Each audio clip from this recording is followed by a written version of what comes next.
Welcome back, Strategic Angling fans. This is episode 20-something of Strategic Angling, brought to you by K&K and True Value in Bettendorf, Iowa. Today we wanted to get together and talk about a local lake, Lost Grove. We've been fishing a bi-weekly league out there that's ran on Wednesdays.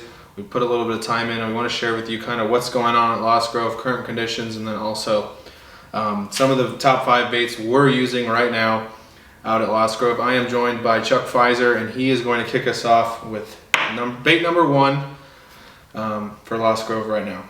My number 1 bait is a swim bait. Bigger the better out there. There's a lot of really big fish out there. People don't realize how good the quality of fish are out there, and it's getting better and better. So I like to throw swim baits. So normally I'll throw, this is just an example of one, but normally I'll throw a 6 to 7 inch mag draft. This happens to be a Scottsboro tackle. I rig them weedless. There's a lot of standing timber out there. So as far as catching big fish right now, that's the bait I would choose right now. 6 to 7 inches, but make sure it's weedless. So Chuck covered a really good one to start. That's a great bait when fish are feeding kind of more towards the top of the water column. The other one I want to mention is a big full-size jig. This one is very similar to like a hack attack jig, 3/4 ounce. You can go up to an ounce and a half. Big jig.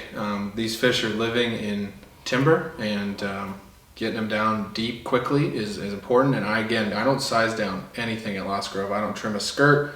I don't mess with trimming as plastic. I get as big as I can get on these jigs. Right. Because part of the reason they're eating some of these bigger baits is there's not a shad population at Lost Grove.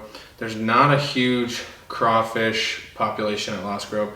Their forage is mainly a lot of crappie and bluegill and small panfish. So things this time of year that are going to get you those bigger bites, there's some of the bigger profiled baits. So. Right.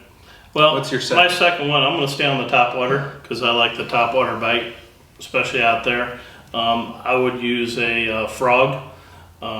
This happens to be a Spro 65. I notice you have a King Daddy there. That's a really good bait too right now. I think these bigger fish like the big baits right now, and they've been eating the bigger stuff versus scaling down.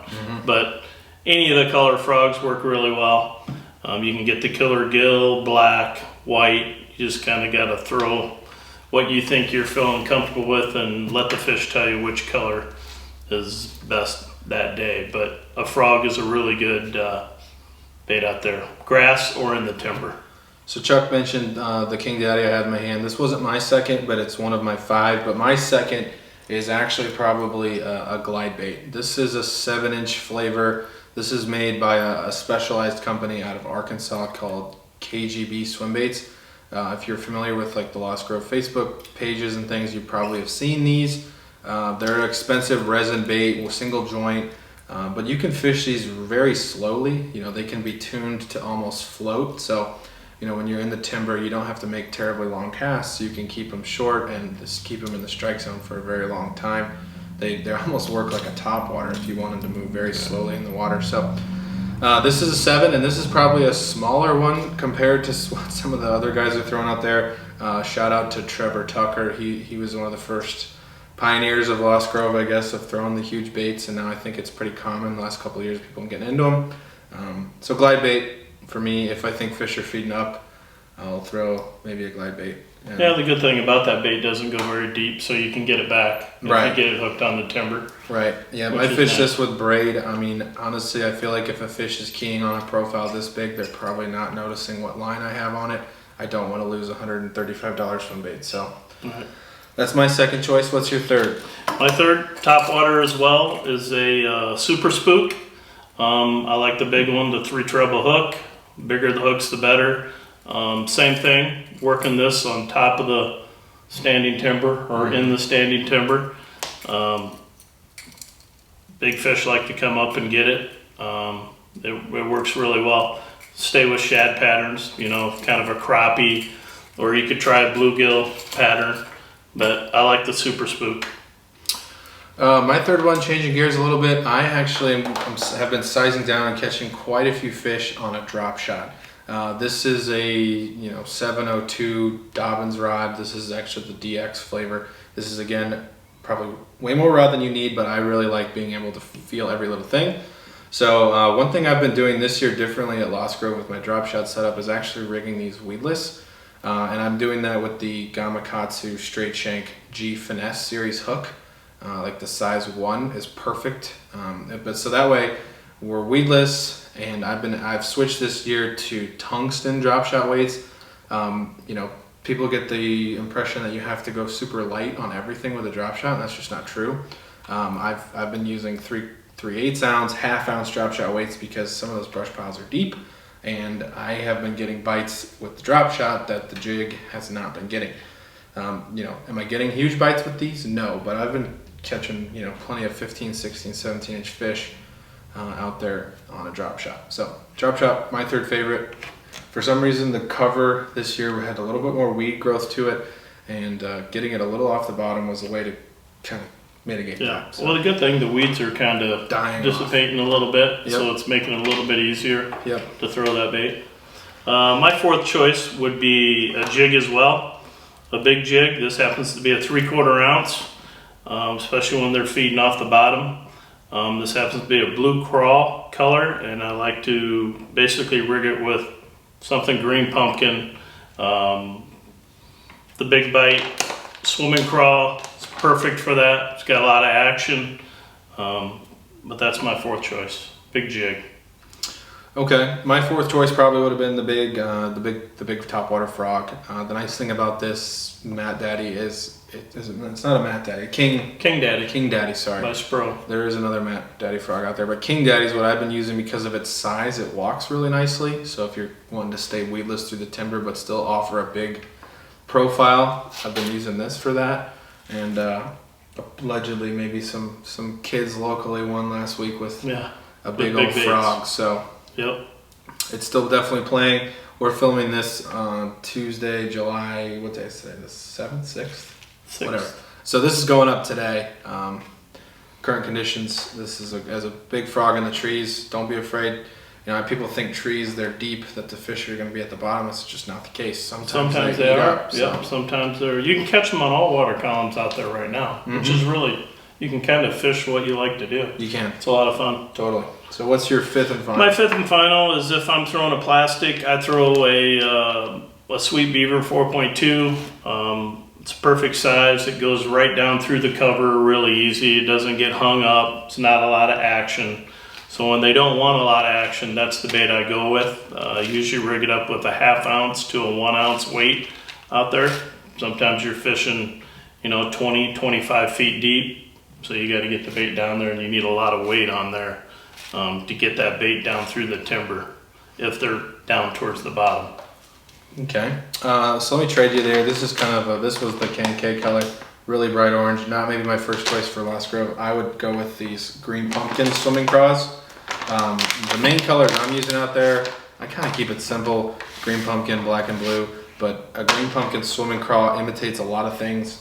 I actually like the flap and the little bit bigger plastic profile when I'm trying to target, a bigger bite. But they actually make a color in that custom. It's a custom color.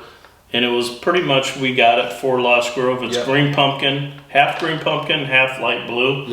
And it goes fantastic with a blue crawl. Hack attack jig or, whatever jig you use. Just blue crawl seems to be a really good color out there. And you can get those at K&K, of course. So that is, did I give a fifth? No, so that's our five. Let's maybe transition just quickly about what's going on at Lost Grove. In my opinion, the spawn is completely finished. Yeah, they're post-spawn now. They're post-spawn. They've migrated kind of maybe out of their spawning areas, and a lot of fish are in the trees. They're in brush pile. They're starting to kind of go to the areas they live year round. So, you can catch them pretty much any way you want to catch them now. From frogging top water to fishing bottom baits, swim baits. It's kind of a smorgasbord of whatever you wanna, Mm-hmm. whatever you like to do.